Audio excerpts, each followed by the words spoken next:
The Charlotte Ledger Podcast is a member of the Queen City Podcast Network.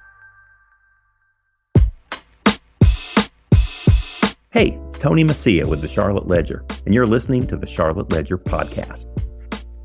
The host of today's podcast is Steve Dunn. In his day job, he's a mediator who offers dispute resolution services through the Charlotte office of Miles Mediation and Arbitration. This episode of the Charlotte Ledger Podcast is presented by South Park Community Partners, an independent nonprofit organization whose mission is to lead South Park's advancement by driving economic vitality, creating memorable experiences, and ensuring an extraordinary quality of life. Visit southparkclt.org and follow South Park Community Partners on LinkedIn and on Instagram and Facebook at South Park CLT to learn more about the ways South Park supports the Charlotte region's economy. Welcome to the Charlotte Ledger Podcast. I'm Steve Dunn. I'm joined today by George Sistrunk, a partner in the law firm Hamilton Stevens Steele Martin and co-founder of Town Brewing Company. Welcome, George. Thanks for having me. So, George, when people meet you and talk to you for the first time, which do they ask you about more, real estate or beer? Oh, beer, most definitely. Well, let's talk about real estate then.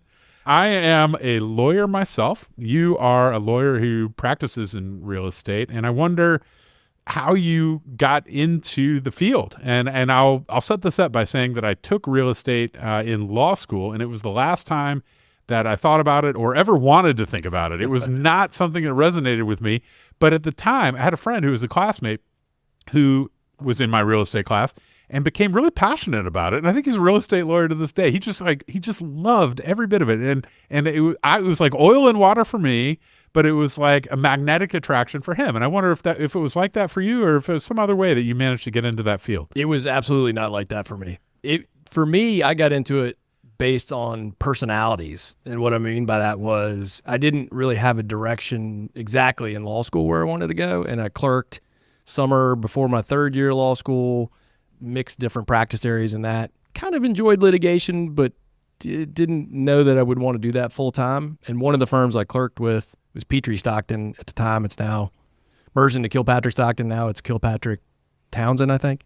Clerked there, loved the people in the real estate practice group. Just clicked with them, really liked them. A guy named Tom Cummings who has passed away a couple of years ago, unfortunately, but ended up being my mentor. And they gave me an offer to come work with them. And I said, that sounds great. Working with people that I actually enjoy being around sounds like a great move. And ultimately, I think it did suit me and my personality and what I was interested in, even though I guess I didn't have the years under my belt to recognize that at the point. So what is it day to day? I probably know more about it than the average bear, just being a lawyer myself. I was a litigator the whole time. Now I'm a mediator full time, but I imagine you're negotiating leases. Yeah, it's a lot of, so early on, it's a whole lot of contracts, whether that's leases, purchase agreements, closing documents, that kind of stuff. The older you get and the more you progress and the more people you may have working, if you have the ability to have people working for you, it gets to a level where you're doing a little more of the negotiation, and it's a little higher level in terms of, maybe you have real involvement in how deals are structured, that kind of input with your clients and whoever's on the other side. What's your ambition for your legal career at this point? Are you kind of cruising along, got most things figured out, and are you going to strike out in any new directions? Well, I don't pretend to have everything figured out, that's for sure.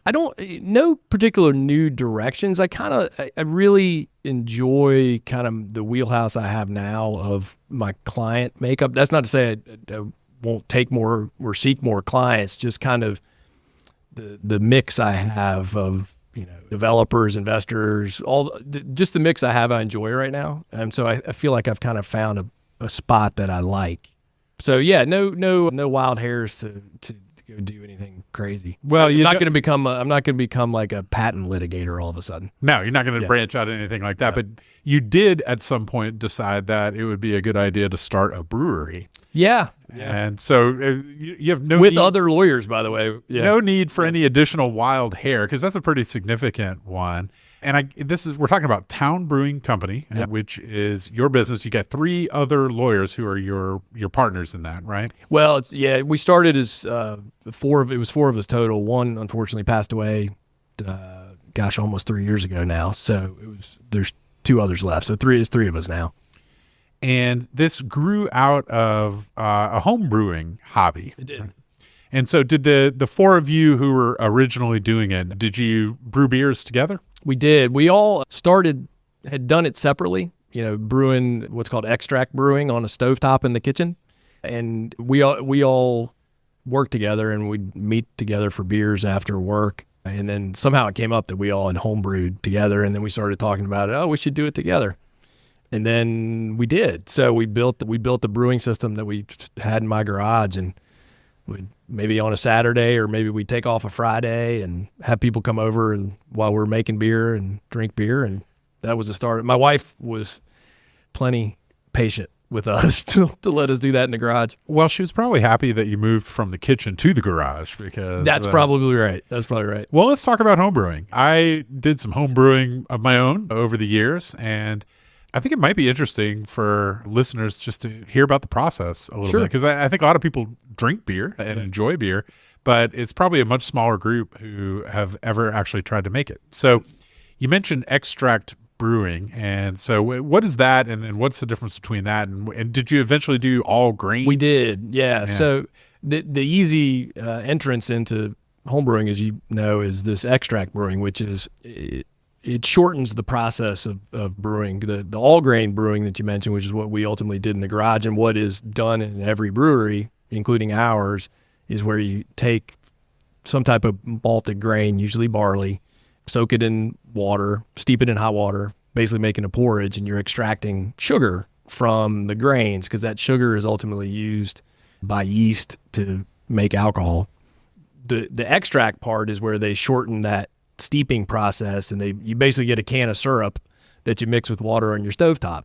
Yeah, it's like a pouch of like it's goopy. It's a goopy stuff, sugary, and basically they've kind of done the first step. Right. Yeah, it's kind of like molasses. It's similar to that, and so they do that first step for you. So then you have to boil it, cool it, add yeast and hops to it, and then you're done. Whereas with that all grain process, you have a boiling period.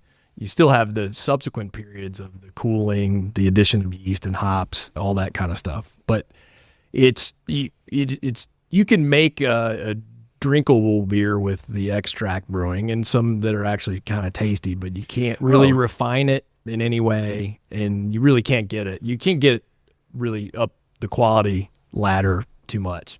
Yeah, it's an interesting thing. It's good for quality in the sense that when you're starting out as a home brewer, there's fewer things that can go wrong. Like there's less that you can do to mess it up that way. It takes out some of the variables in that way, but yeah, eventually at some point you do it enough, then you're gonna want to go to the store and buy the actual grains, and the style of beer that you're brewing is related a lot to the actual grains that you use. So if you're brewing like a darker beer, you're gonna start out with these darker grains, like in terms of color, and so you boil it all, you get the sugar going, and then you add yeast to it. And the way it works is that the yeast sort of eats the sugar. That's right. And excretes alcohol. That's right. Right. And some carbon dioxide. Right. Okay. Not enough for a full carbonated beverage, but which is why. So like, if you come to a brewery, you'll see these fermentation tanks. You'll see basically jugs or pails of sanitized liquid with hoses in them, and they're bubbling. If it's fermenting, that's carbon dioxide coming off from the yeast. So the yeast expel some carbon dioxide and alcohol, which is great. But yeah, so it's going back a little bit, it's kind of the move from the extract brewing to the all grain brewing is kind of like cake mix to baking, right? Because you just have the quality can go up, but the level of mistakes can also go up. I mean, when we first started doing the all grain brewing, we made some mistakes. We'll be right back to the conversation. But first, this episode of the Charlotte Ledger podcast is presented by South Park Community Partners, a nonprofit organization whose mission is to lead South Park's advancement. Well, so that's the other thing that can happen is you never really know what you're going to get until you make the stuff on a day, like on a Saturday, you get together with your buddies and you drink some beers and you boil all this stuff and it kind of stinks up your garage or your kitchen if you're in the kitchen. And then you stick it in a tank and you just let it sit for weeks. Yep. And then eventually you bottle it up or you put it in a keg and then eventually you try it and only then do you find out what you got. Yeah. There's definitely been there were a couple batches where we dumped them just because it was horrible, but then we made some good ones. And it's a fun process. It's a very, it's a very collaborative process when you have a group doing it together. Everybody's got some different tasks.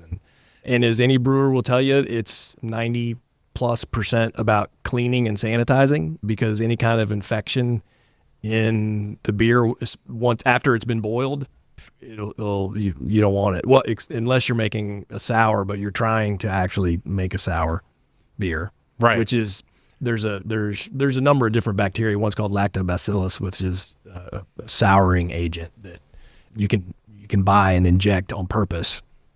Although in lots of areas they'll do what's called open fermenting, which is just letting the stuff in the air get into the beer. And there's like a beer terroir like you would have with wine. You can taste the different from regions based on what's in the air and it's getting into the beer. So it's pretty wild. Just based on just the last 2 minutes of commentary from you, it's clear that this is a world that is rich and deep. There's as much to learn. You could spend your lifetime just studying it and learning about all the different expressions of beer.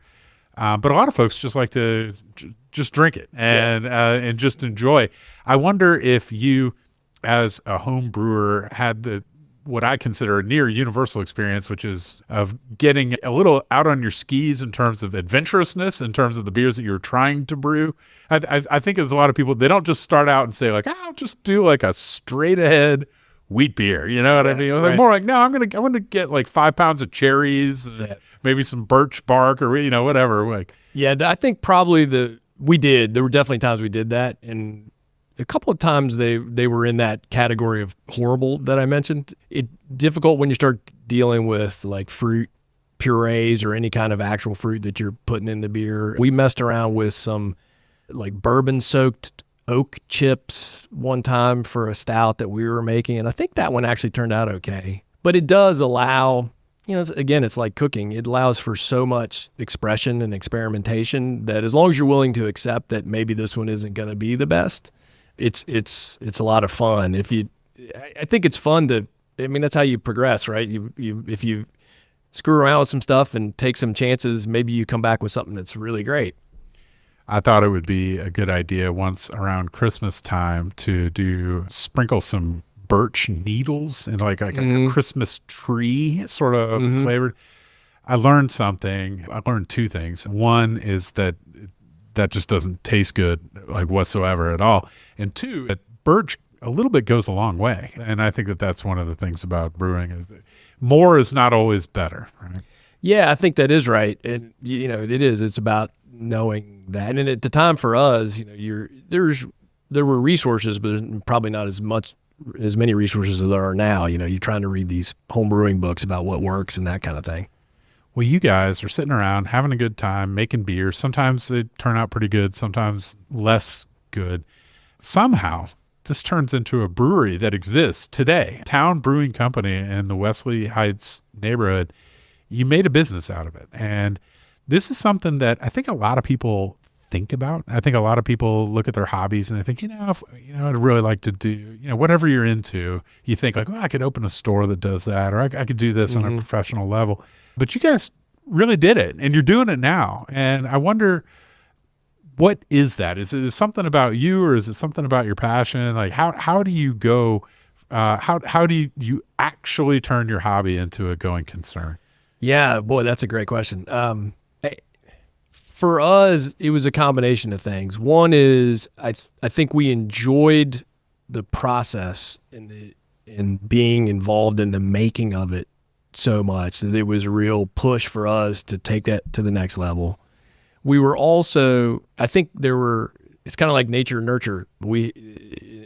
and the nurturing part, the environment was changing pretty dramatically. We started probably homebrewing together in maybe 2009 or so, something like that. And that was the time in the country where the craft brewing expansion was really occurring. Hadn't quite hit much in Charlotte yet. Old Mecklenburg was here. There was a brewery called Four Friends, which was here then, but was gone after a couple years. And then I want to say 2011 was Noda opened up, Birdsong shortly thereafter. And so what I mean is we were in an environment where these were happening, and they were happening kind of in our face. Like I can remember us specifically when Birdsong opened up. That was a real driver for us because, that was maybe the third or fourth brewery in Charlotte at the time. And just thinking about, well, this is a real movement. And if we are going to do it, we better start thinking about it. Now, then we put our lawyers hats on. And as you probably know, as lawyers advise people about risk all the time. And so we're generally risk averse people. And so it becomes very hard to switch from that mode to entrepreneurial mode, which is much more risk taking. And so I think it took us longer. If we weren't lawyers, I think we probably would have probably would have opened up 2 years before we did. We opened up in September of 2018, probably started the real planning process, several years before that. Well, you had some setbacks along the way that weren't your fault, and they weren't because you're lawyers either, right? You had a construction issue with the space that you were in. Yeah. And I imagine that that each one of you had a particular skill set that you brought to the table that came in handy. We did. Alan West, who's one of my partners, is a construction lawyer, and so his involvement in the early stages regarding the upfit and everything was really important. Mark Cutney, another partner, really good with. He's our worrywart of the group, which every business group needs. It's good to have one. You got to have one of those, and then you got to have the guy who doesn't worry enough. Right, and Alan's kind of the guy that doesn't worry too much, and I'm kind of right in between. Yep. And so Mark was really good with all the compliance stuff, all those things that you have to do to get your licensing and maintain it. And then Rick Morton, who passed away, he has a scientific background. He was an environmental lawyer, but had a lot of the science background and engineering type background in terms of how the brewery needed to be structured, created, the processes involved, from glycol chillers for the tanks and how all that should be set up. And so his was that. Mine was more, the document side. I was dealing with the lease and other contracts that we had to put in place. And then I'm also, I guess, like I said, I'm kind of the middle ground between the let's just do anything and let's not do anything. And so I was that kind of middle of the road voice in terms of the group. But yeah, I think we were kind of lucky in that we had those skill sets that really helped a lot in the formation and opening. So you have a passion, you turn it into a business, and then you're faced with the reality that now you got a business, right? Yeah. And business is not homebrewing at all, right? Yeah, not at all. There's a lot to it that doesn't have anything to do with actually making the beer. You got to make the beer, and the beer's got to be good. But that's just one small piece of the puzzle, right? Yeah. It's kind of like somebody who's in a band or something. Like you're playing with your friends, you're rehearsing a lot. Yeah. It's a lot of fun, and we have a great time. But to make a go of it in a commercial enterprise takes a whole lot of other stuff. And I imagine that it's related to what you guys do professionally, but not the same, right? And how did all that go? It was good, bad, and ugly at times. It was all those things. We all had our regular jobs and still do, and so this was a side project that we sometimes we just couldn't spend as much time on as we would like to. So it made it really important for us to hire the right people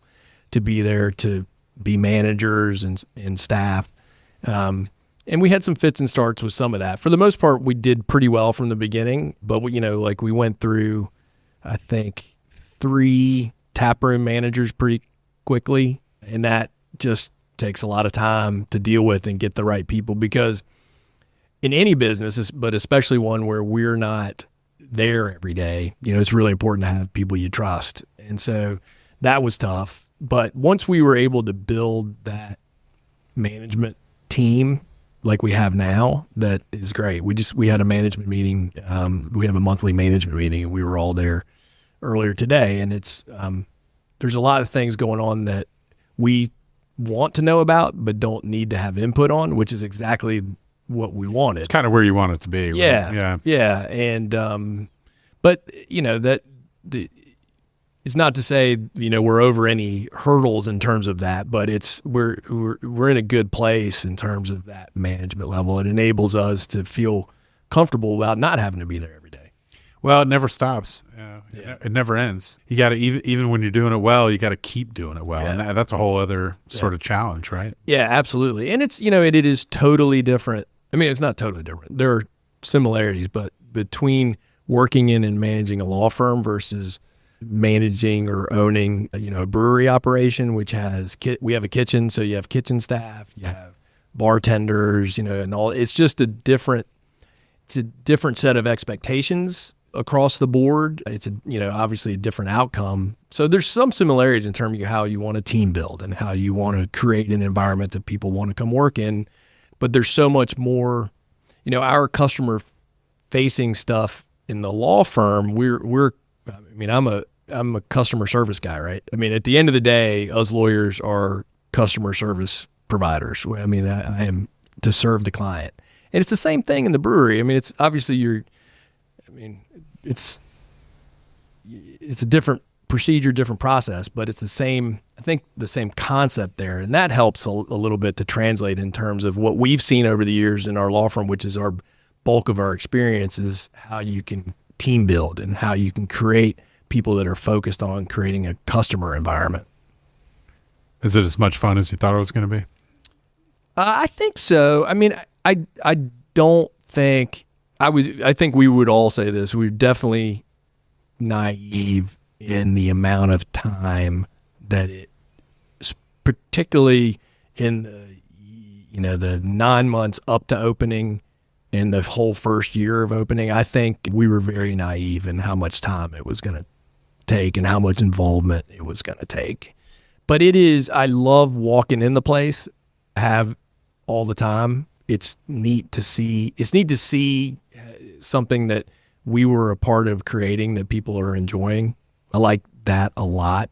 But yeah, there's been times where it wasn't fun. COVID wasn't fun. Right. At all. That was quite a kick in the pants. And, I don't mean to sound flippant about that, because a lot of people lost their livelihoods. And so that's real serious for them. And we were lucky enough to survive it, but it was tough. Well, being successful is fun in a way. And when you can't be successful because of some external force like COVID, it just takes a lot of the joy out of the thing. I think people that are on sports teams that are winning games have more fun. Yeah, no, that's doing right. what they're doing, and just it's just a fun experience. But you persevere, right? Yeah. And as a business owner, you know that if you can make it through the bad times, then the good times will be all that much better. Yeah. And here we are, it's back. How's it going? This year, good for the most part. This past year across the industry was down a little bit.